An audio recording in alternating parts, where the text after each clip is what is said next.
Dulu memang aku bertanya-tanya, kenapa dia mau menceraikan aku? Apa salah aku? Aku 24 jam di rumah, ngurus anak. Aku gak boleh bekerja. Siapa sih yang gak stres sebenarnya? Ada di rumah. Tapi apa yang aku dapat? Malah kehancuran mental aku sendiri. Mungkin nggak ada kekurangan dari Mbak Putri sehingga akhirnya suami Mbak Putri punya perempuan lain? Kurang layanin kayak gimana? Tiap hari pun juga saya sanggupin. Dia berupaya bagaimana caranya menutupi ini, aibnya. ya, sehingga yang disalahkan adalah Mbak Putri yang tidak memberikan Jadi pelayanan kayak yang basket baik. ya, best defense is offense ya. Iya. Pertahanan terbaik adalah menyerang. Aku, ibu kandungnya, itu darah daging aku. Aku gak boleh komunikasi, gak boleh ketemu. Tapi hanya cewek itu dan kakaknya yang boleh komunikasi dan boleh ketemu anak aku.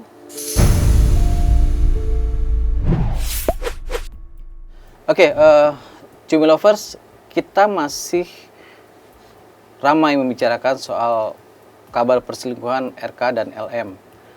Kemarin-kemarin kita masih bercerita seputar bagaimana, kenapa gitu. Nah, lagi-lagi hari ini ada Bang Randy, tapi ngajak teman gak sendirian. Ya, betul. Curang. Mbak Putri, nama panjangnya? Putri Septiani. Jangan menangis. Jangan menangis. Bang Ren, seminggu yang lalu kita masih bicara soal dugaan perselingkuhan ya. Kita ngomong dugaan lah ya, kalau belum ada statement resmi RK dan LM gitu. Nah, Bang Randy pada waktu itu ngomong ke kita bahwa ada loh klien kami, ada loh orang-orang yang mau bercerita tentang apa yang terjadi pada rumah tangganya yang 11-12 lah, hampir-hampir menyerupai dengan kasus yang sedang terjadi gitu. Bang Randy bisa cerita dulu nggak, Mbak Putri ini bagaimana statusnya dengan hubungannya dengan Bang Randy? Iya, jadi pada intinya Mbak Putri adalah salah satu orang yang ada di grup wanita hebat kita. Jadi kita buat sebuah grup, Bang. Komunitas. Iya, komunitas supaya mereka punya circle dengan kasus yang sama. Akhirnya mereka merasa bahwa tidak sendiri nih. Jadi bisa saling support gitu. Jadi Mbak Putri salah satu orang yang ada di dalamnya. Betul. Begitu. Nama grupnya Wanita Hebat? Iya, Wanita Grup Hebat. Wanita Hebat Indonesia. Wanita Hebat Indonesia. Iya, kita tuh di situ saling mendukung ya. Sebenarnya sih nggak hanya orang-orang yang sudah bercerai. Di situ ada seseorang yang masih hubungan baik ya Bang ya, dengan suaminya kayak gitu. Berarti saling support Saling lah ya. support, Karena- iya gitu ya. betul. Nah. Kita kasih masukan, misalnya dia curhat lah tentang kondisi rumah tangganya seperti apa, kita kasih masukan yang baiknya kayak gimana, kayak misalnya hak asuh anak seperti apa gitu. Ya, Bang izin saya tanya Mbak Putri boleh ya? Boleh. Oke, Mbak Putri, sekian menit kita duduk bareng di sini, saya sih ngelihat, saya mendengar bahwa ada getaran luar biasa dari suara Mbak Putri gitu ya. Dari bocoran dari Bang Randy sih bilang bahwa Mbak Putri punya kisah luar biasa tentang kehidupan rumah tangganya. Apa Mbak yang bisa Mbak Putri bagi di sini? Karena kan Mbak Putri ada di komunitas Wanita Hebat Indonesia. Sehebat apa? Pertanyaannya saya ubah dikit nih. Sehebat apa masalah itu menghantam Mbak Putri? Ya aku nggak tahu ya, aku itu wanita hebat atau tidaknya ya. Karena setiap wanita pasti beda-beda kisahnya ya dalam rumah tangga ya. Cuman yang aku alami dengan kondisi rumah tangga aku sebelumnya ini, ya aku jujur, aku pernah ngalamin yang namanya ingin bunuh diri sampai 3 kali. Sampai aku beli racun rumput, itu udah hampir mau diminum sama aku di depan anak-anak aku. Di saat hati aku bener-bener ya down, ditinggal suami aku karena suami aku ini kekeh pengen bercerai sama aku. Dulu memang aku bertanya-tanya, kenapa dia mau menceraikan aku? Apa salah aku? Aku 24 jam di rumah ngurus anak. Aku gak boleh bekerja. Siapa sih yang gak stres sebenarnya? Ada di rumah. Tapi apa yang aku dapat? Malah kehancuran mental aku sendiri. Lalu suami aku maksa untuk bercerai, ingin keluar dari rumah dengan cara apapun, dengan memanipulasi keadaan di rumah tangga aku ini. Sampai keluarga aku dimanipulasi seakan-akan aku yang salah. Akhirnya mereka percaya sama omong kosongnya suami aku. Aku ngejar suami aku ke rumah kakaknya.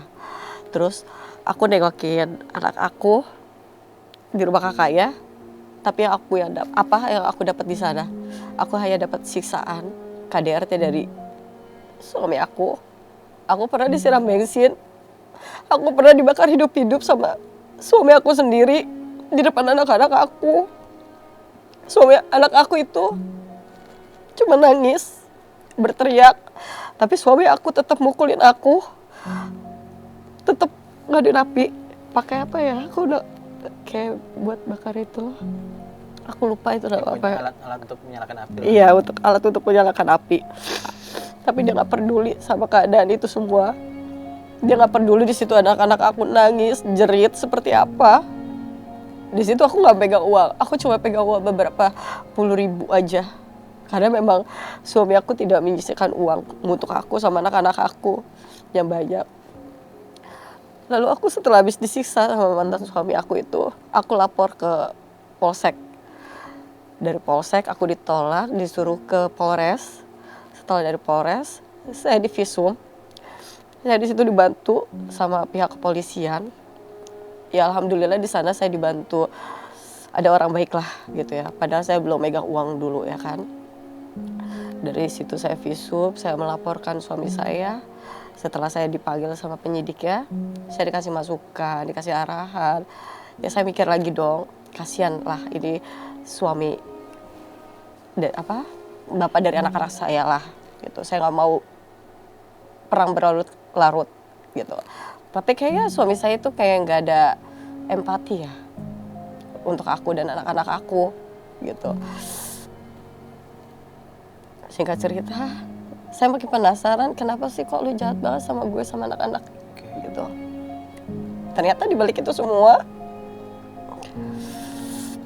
dia selingkuh sama orang terdekat aku, orang yang aku sayang, orang yang benar-benar aku pernah ajak sering pergi sama suami aku kemanapun.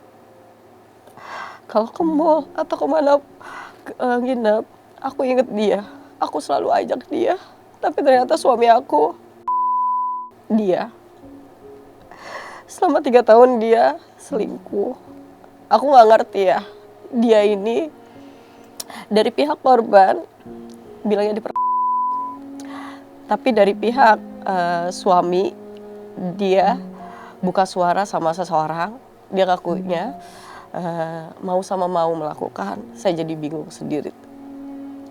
Dan sampai saat ini saya belum pernah ketemu sama anak saya yang sama suami saya. Oh, dibawa suami? Iya. Padahal beda kota sekarang? enggak. Suami saya itu di Bekasi. Lebih tepatnya deket Cimuning lah gitu. Jujur, saya sakit banget. Tadi ada beberapa hal penting bahwa, mohon maaf kalau saya pakai istilah diambil sama pelakor gitu ya. Ya. Karena kan suaminya akhirnya suka sama orang yang menjadi penting adalah orang yang dekat dengan Mbak Putri. Orang yang sangat Mbak Putri sayang, yang kalau kemana-mana justru diajak.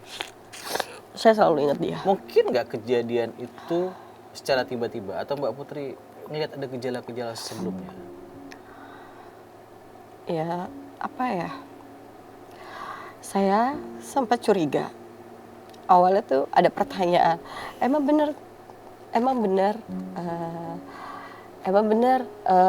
Om bisa lihat kalau misalnya kita lagi main laptop, Om ngeliat dari webcamnya lah kayak gini-gini kayak gitu. Ya bisa aja, Om kan memang rajanya ngehack, aku gituin.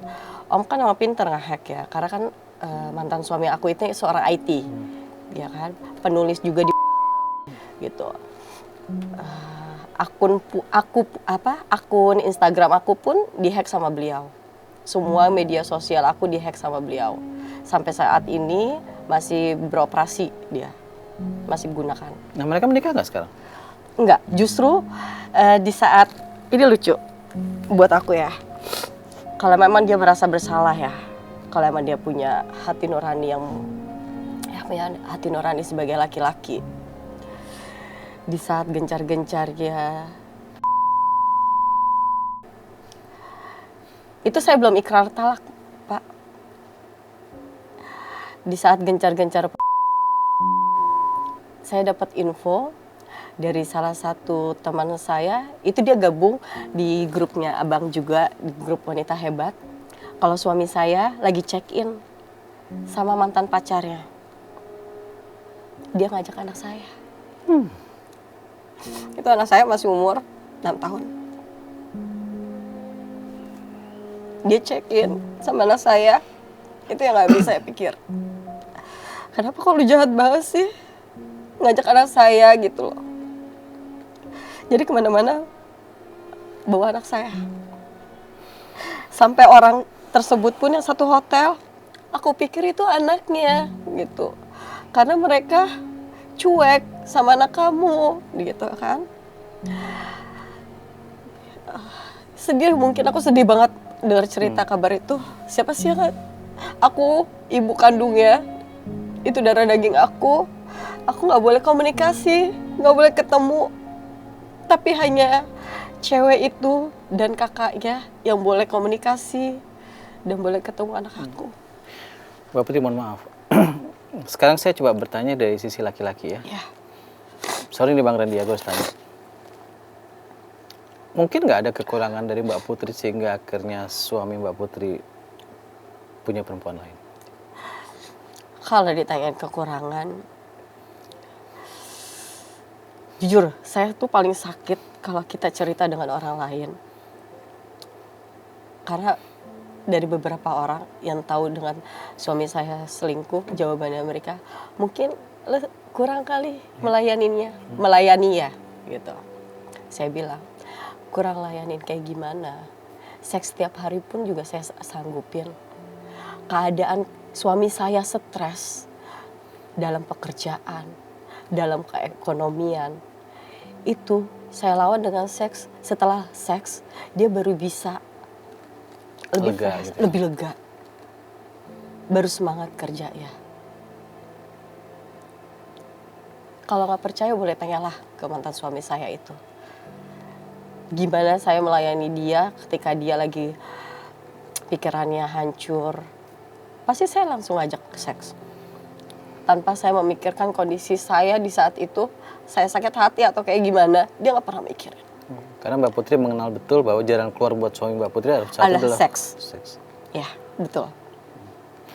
Oke, Bang Randy, Mbak Putri sudah menceritakan sedikit dari kisah hidupnya gitu ya. Yang saya tanyakan ke Bang Randy adalah, tadi si perempuan bilang pemerkosaan. Ya. Kalau dari pihak laki-laki, suaminya Mbak Putri bilang, mantan suaminya Mbak Putri bilang suka sama suka. Ini pertanyaan bodoh nih, saya orang awam. Bagaimana mungkin orang bisa bertahan pemerkosaan selama 3 tahun? Kan rupanya 3 tahun kan? Ya, katanya sih melakukannya hampir 3 tahun. Kok ya. bisa diperkosa sampai 3 tahun? Kalau pikiran sehat saya, orang diperkosa sekali, ngelawan. Tapi saya nggak tahu ada kondisi-kondisi lain ya, dalam tekanan segala macam. Dari sisi hukum gimana Bang Randy? Ya, perihal pemerkosaan ya. Jadi ada pemaksaan pada intinya gitu ya. Kalau secara hukum, segala sesuatu yang dipaksa itu pasti nanti akan divisum pada intinya gitu kan. Tapi balik lagi, kalau kita lihat ini 3 tahun loh. Ya. Berarti dia nggak pemerkosaan. Bisa jadi awal-awal pemerkosaan. Karena gini loh, yang namanya seks itu nikmat, ya nggak? Awal-awal mungkin dia diperkosa 2 kali 3 kali, tapi berikutnya mungkin dia akan nagih gitu. Namun yang perlu dipastikan di sini adalah karena kurang lebih orang yang terdekat yang Mbak Putri sampaikan adalah orang yang masih SMA. Oh, Iya. wanita itu masih SMA? Iya, Masih SMA. karena masih ada hubungan gitu ya. Jadi pada intinya adalah bisa anak ini masih kategori anak yang notabene kalaupun si suami atau mantan bilang bahwa sama-sama suka, seorang anak yang di bawah umur dia belum bisa menjadi subjek hukum untuk memutuskan sebuah tindakan gitu. Dia masih dilindungi. Otomatis dia nggak bisa dibilang sama-sama suka karena dia belum bisa memutuskan sendiri karena dia belum jadi subjek hukum Jadi mantan itu harus tetap bisa dilapor tentang perlindungan anak, itu bisa. Karena masih di bawah umur. Karena masih di bawah umur. Dan Bang Randy bersama Mbak Putri sudah melakukan hal itu? Dari sisi keluarganya mungkin sudah pernah ya Mbak Put ya, tapi balik lagi jadi kekeluargaan lagi gitu, kurang lebih seperti itu. Iya, Bang Randy, Mbak Putri, belakangan kan di bioskop lagi beredar nih kasus yang apa dengan ibunya Norma kalau nggak salah ya. Ya, film Norma. Pernah rame juga Iya, kan gitu. iya. Itu diangkat based on true story Iya. kan. Nah, kalau aku boleh cocokologi nih, sama-sama aja kan. Cuman beda aja, yang satu ibu, yang satu Iya. tadi Bang Randy kasih bocoran ya.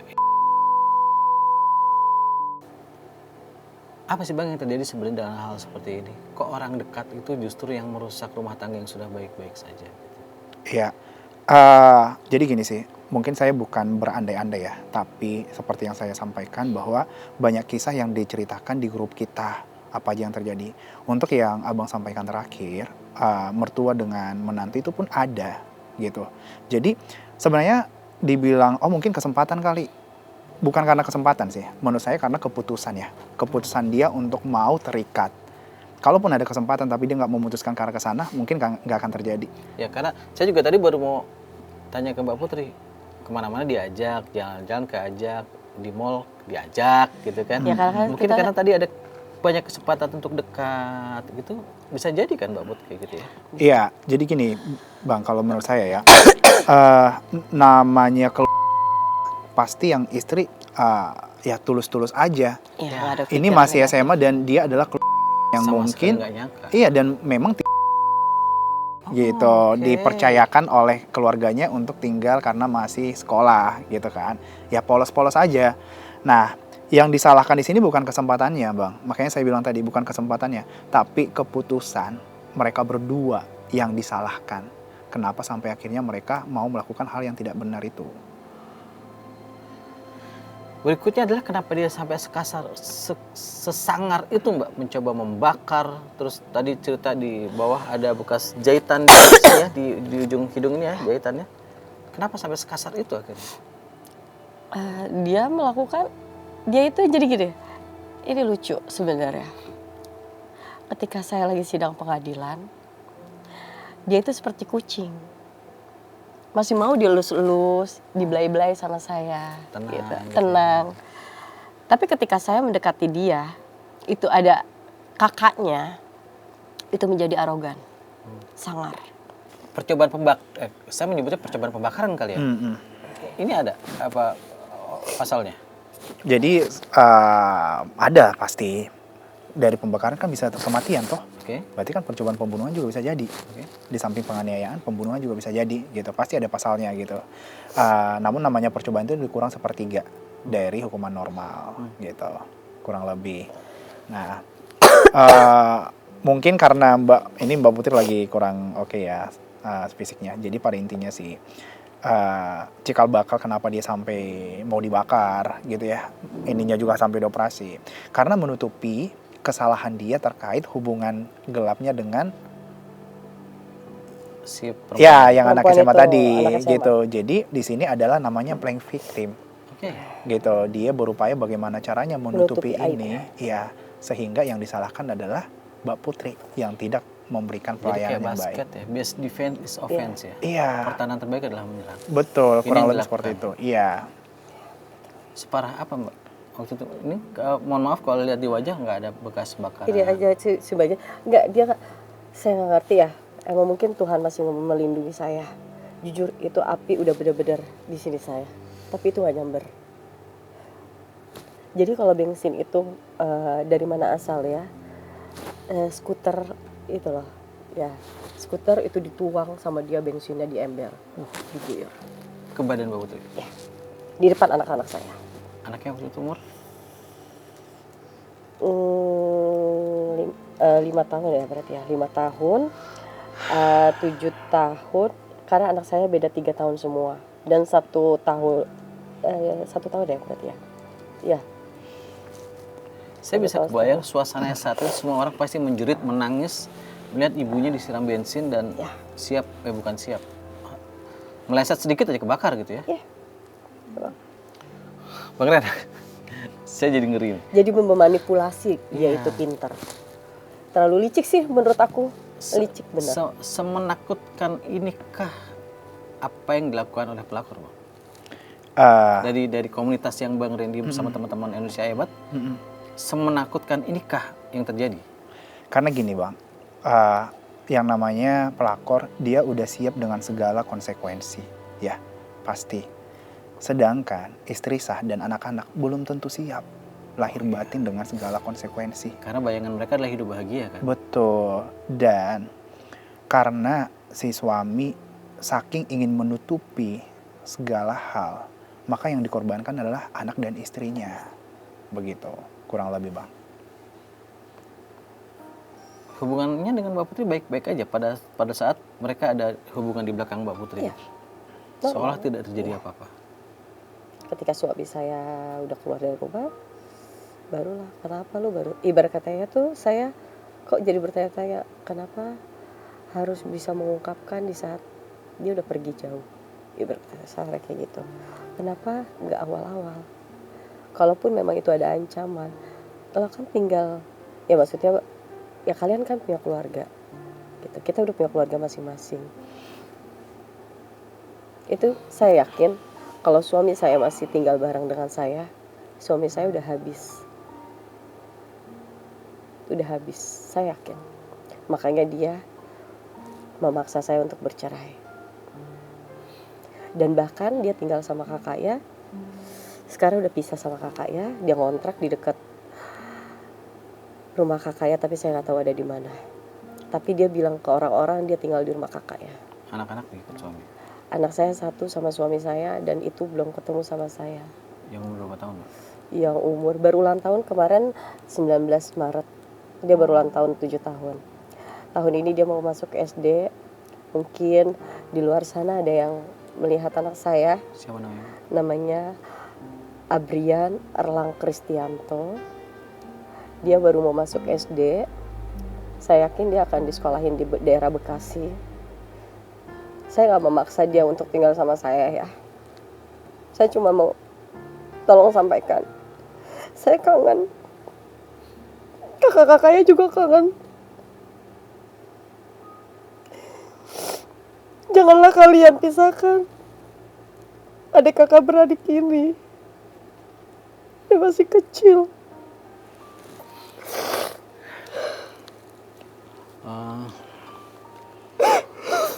Bang, bagaimana hukum bisa menyatukan kembali anak yang dirawat sama suami? Iya, jadi sebenarnya Mbak Putri harusnya jauh lebih kuat sih untuk perihal posisi dia secara hukum ya.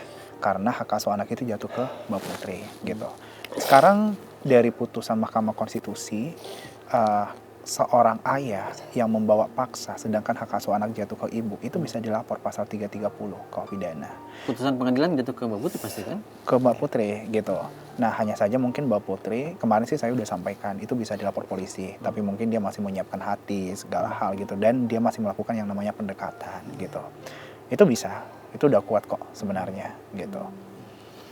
Mbak, mungkin ini pertanyaan bodoh yang harus saya lontarkan. Sehancur apa Mbak hati Mbak Putri saat ini? Hancur banget. Bahkan anak saya yang kecil terkadang suka diasuh sama keluarga besar saya yang di Jakarta Timur. Karena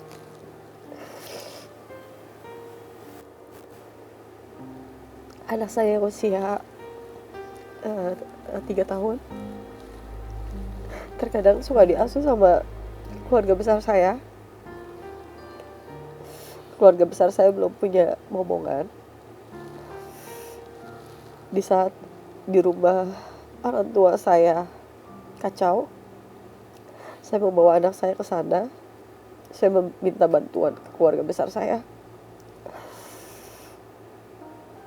Menitipkan anak saya karena saya tahu anak saya butuh kasih sayang seorang ayah. Dan pada akhirnya anak saya yang kecil, saya mengikhlaskan untuk dibantu ngomong sama keluarga besar saya. Kalau saya tanyakan ke Bang Randy, apa yang kira-kira menjadi faktor pemicu seorang laki-laki berpaling ke perempuan lain yang bukan istri sahnya? Iya, saya berdasarkan dari apa yang terjadi ya, bukan dugaan-dugaan apa gitu. Satu, ketidakpuasan sih, ketidakpuasan. Tapi balik lagi, harusnya pertanyaan buat laki-laki di luar sana. Kalau sempat istrinya tahu semua style, apa nggak bingung? Lo belajar dari mana? Iya kan, harusnya kan? Lebih curiga lagi seharusnya. Lebih curiga lagi dong harusnya gitu. Malah yang mereka cari adalah style-style baru di luar sana gitu loh. Itu kebanyakan bang, nggak bisa dipuaskan segala macamnya. Tapi kan menurut saya kan mau gimana pun namanya istri ya melakukan hubungan badan kan ya ibadah gitu ya sebenarnya. Sewajarnya. Gitu. Sewajarnya aja gitu. Dan yang kedua, ketika jajan di luar pun ya bukan dipersilakan sih, tapi kalau jajan ya udah jajan gitu loh. Jangan sampai pakai perasaan dan hati. Ketika menggunakan perasaan dan hati dan berkepanjangan, maka yang jadi korban adalah istri dan anak-anak. Gitu. Belum lagi penyakit. Belum lagi penyakit. Banyak hal. Bang Randy, pesan apa ya Bang Randy bisa sampaikan ke bukan hanya laki-laki tapi ke kita semua Bang terhadap musibah yang ditimbulkan oleh pelakor? Karena nyata-nyata Mbak Putri mengalami salah yang cobaan yang sangat berat hanya karena orang dekatnya juga. Gitu. Pesan apa yang bisa Bang Randy sampaikan? Iya, pesan yang mungkin saya sampaikan, yang pertama, kalau misalnya mengejar yang lebih-lebih itu nggak akan puas sampai kapanpun. Yang akhirnya mengorbankan banyak orang. Bukan cuma anak istri tapi keluarga besar juga akan dikorbankan begitu.